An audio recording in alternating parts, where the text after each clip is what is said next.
हिंदी की पाठशाला में एक बार फिर से आपका स्वागत है। पिछली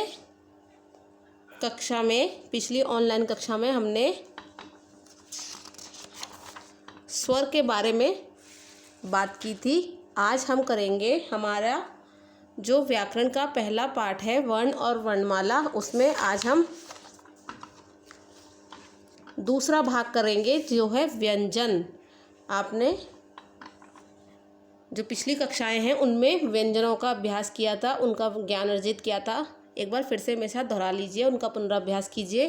क, ख, ग, घ, य, च, छ, ज, झ, य, ट, ठ, ड, ढ, ण, त, थ, द, ध, न, प, फ, ब, भ, म, य, र, ल, व, श, स, ह, श्र, त्र, ज्ञ, श्र, ज, ण, ढ, फ। ये सभी व्यंजन हैं। जो आपको यहाँ कुछ अलग से दिख रहा है व्यंजन, जैसे कि ण, ढ, ज, फ का प्रयोग व्यंजनों की तरह ही किया जाता है। आपने इन व्यंजनों का प्रयोग तो अधिकतर देखा होगा, पर ये जो व्यंजन है इनका प्रयोग भी व्यंजनों की तरह ही किया जाता है। इन वर्णों का प्रयोग भी व्यंजनों की तरह किया जाता है। जैसे लड़का, लड़का में देखिए ड़ का इस्तेमाल हुआ है। कपड़ा, कपड़ा में भी ड़ का इस्तेमाल। पढ़ना, पढ़ना में इस ड़ का पढ़, ड़ का इस्तेमाल हुआ पढ़ना। चढ़ना, ज़मीन, इस ज को हम पढ़ते हैं ज और इसे पढ़ते हैं ज। इसमें हमारी जीभ को एकदम टच करके बोलते हैं, इसे बोलते हैं ज। और इसमें हम बोलते हैं ज। इसमें हमारी जो जिह्वा है वो दांतों से टच होती है। जहाज, जहाज और साफ। तो ये थे कुछ वर्ण जिनका व्यंजनों की तरह ही इस्तेमाल किया जाता है। अब हम बात करते हैं संयुक्त व्यंजन की। श, त्र, ज्ञ और श्र, ये संयुक्त व्यंजन हैं। इन्हें संयुक्त व्यंजन क्यों कहते हैं, ऐसा हम आगे आने वाले पाठ में पढ़ेंगे, पर मैं आपको छोटा सा इनका परिचय दे देती हूँ। दो व्यंजनों के मेल से जो एक नया व्यंजन तैयार होता है या जो एक नया व्यंजन बनकर हमारे सामने आता है, उसे हम संयुक्त व्यंजन कहते हैं। दो व्यंजनों के मेल से जब एक तीसरा व्यंजन बनता है तो उसे संयुक्त व्यंजन कहते हैं। अब हम संयुक्त व्यंजन से बनने वाले शब्द देख लेते हैं। क्षत्रिय, त्रिशूल, यज्ञ, श्रमिक।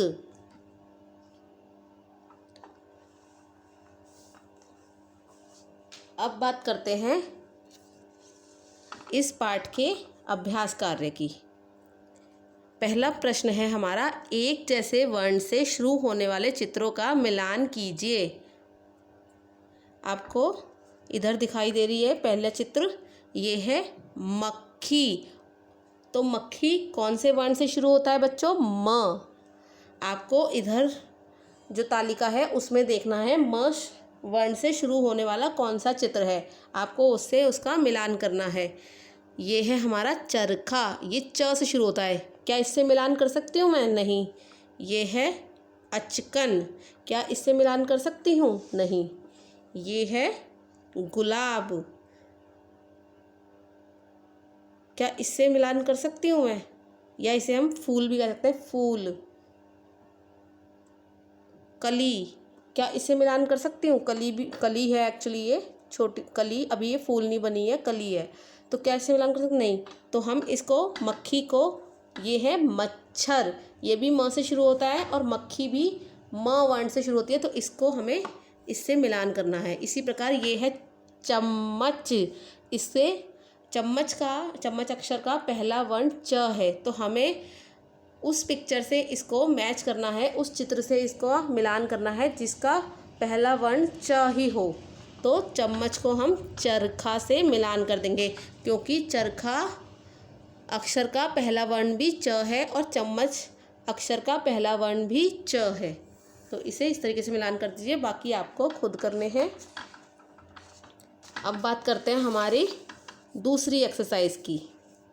दूसरा प्रश्न है, चित्र के नाम का पहला वर्ण लिखो। आपको यहाँ पर चित्र दिया गया है, उसका आपको पूरा नाम, पूरा शब्द नहीं लिखना है, आपको सिर्फ उसका पहला वर्ण लिखना है। ये चित्र किसका है? अंगूर। अंगूर का पहला वर्ण है अंग, तो वो लिखना है आपको। ऐसे ही ये चित्र किसका है बताइए? ये है अध्यापिका, तो आपको इसमें अ लिखना है। आपको इसी प्रकार बाकी के भी स्वयं ही करने हैं, मैंने आपको एक करके दिखा दिया है। अब बात करते हैं हमारे तीसरे प्रश्न की। तीसरा प्रश्न है, दिए गए शब्दों को मंजूषा से चुनकर सही जगह पर लिखो। आपको यहाँ पर एक टेबल दी हुई है, ये आपको जो यहाँ पर व्यंजन दिया हुआ है, उस व्यंजन का इस्तेमाल यहाँ पर जिस शब्द में किया गया है, उस शब्द को उस व्यंजन के सामने लिखना है। जैसे कि एक पुस्तक में पहले से किया गया है आपकी सुविधा के लिए, ड़ से बना पहाड़, पहाड़। इसी तरीके से आपको उस शब्द को चुनना है जिसमें इस ड़ व्यंजन का इस्तेमाल किया गया है। तो देखते हैं कौन सा ऐसा शब्द है। पेड़। पेड़ में भी ड़ का इस्तेमाल किया गया है। अब आपको ढ व्यंजन का इस्तेमाल जिन शब्दों में किया गया है उनको चुनकर यहाँ पर लिखना है। जैसे ढ से बनता है सीढ़ी, तो एक ये हो गया। और दूसरा ढूंढिए मेरे साथ, बुढ़िया।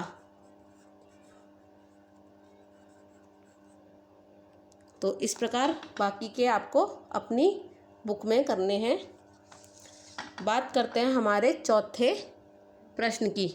उचित वर्ण चुनकर शब्द पूरे करो। आपको यहाँ पर कुछ चित्र दिए गए हैं और यहाँ पर एक टेबल है, तालिका है, जिसमें कुछ व्यंजन है। एक व्यंजन दिया हुआ है और यहाँ पर दूसरे की जगह खाली है। आपको वो व्यंजन यहाँ से चुनकर, सही व्यंजन चुनकर यहाँ पर इस शब्द को पूरा करना है। जो चित्र दिया गया है उस चित्र के नाम को पूरा करना है।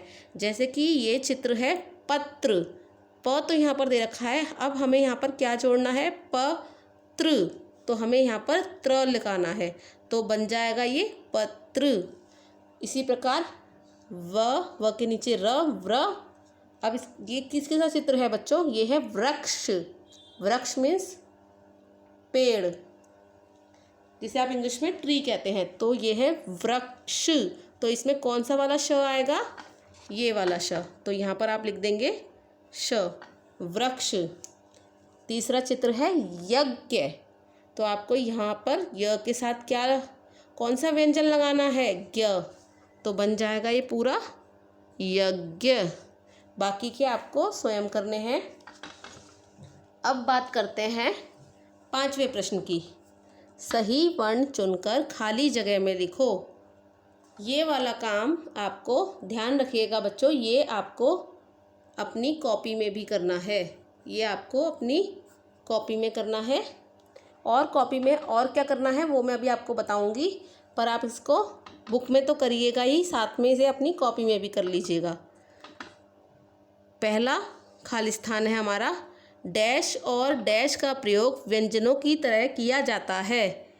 बताइए किसका और किसका प्रयोग व्यंजनों की तरह किया जाता है? मैंने आपको बताया था ज और फ, ज और फ, इसका प्रयोग व्यंजनों की तरह किया जाता है। ख, ख वाला खाली स्थान देखते हैं। डैश से डैश तक स्वर हैं। मैंने आपको पिछली वीडियो में बताया था कहाँ से कहाँ तक स्वर है। अ से लेकर ओ, अ से लेके ओ तक स्वर हैं। अंगः और अह का प्रयोग स्वर की तरह नहीं, बल्कि शब्द के अंत में अनुस्वार के रूप में किया जाता है।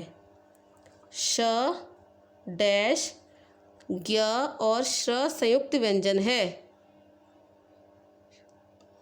श, त्र, ज्ञ और श्र संयुक्त व्यंजन है। मैंने आपको अभी बताया था श, त्र, ज्ञ, श्र संयुक्त व्यंजन है। अब हम ख वाला खाली स्थान देख लेते हैं। डैश से कोई शब्द शुरू नहीं होता। मैंने आपको पिछली भाग में बताया था अह से कोई शब्द शुरू नहीं होता। ये हमेशा शब्द के अंत में अनुस्वार के रूप में प्रयोग किया जाता है। इससे कोई शब्द शुरू नहीं होता। तो आपको ध्यान रखना है, सभी काम आपको बुक में करने हैं, परंतु जो 5th है खाली स्थान वाला प्रश्न आपको अपनी कॉपी में करना है, वो भी साफ साफ लेख से। अब बात करते हैं और कौन सा काम है जो हमें अपनी कॉपी में करना है।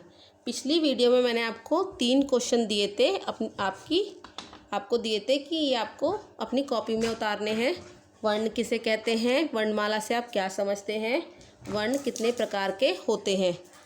हमारा चौथा प्रश्न है, संयुक्त व्यंजनों की संख्या कितनी है, वे कौन कौन से हैं, यह भी बताइए। आपको जैसा ये क्वेश्चन मैंने लिखा है, आपको इसी तरीके से पेंसिल से लिखना है। मैंने इसके लिए रंगीन पेन का इस्तेमाल किया है ताकि आपको ये अच्छे से दिखाई दे। आपको ये काम पेंसिल से करना है। तो इसका उत्तर है संयुक्त व्यंजनों की संख्या 4 है। और पूछा गया है प्रश्न में वे कौन कौन से हैं, तो हैं श, त्र, ज्ञ और श्र संयुक्त व्यंजन हैं।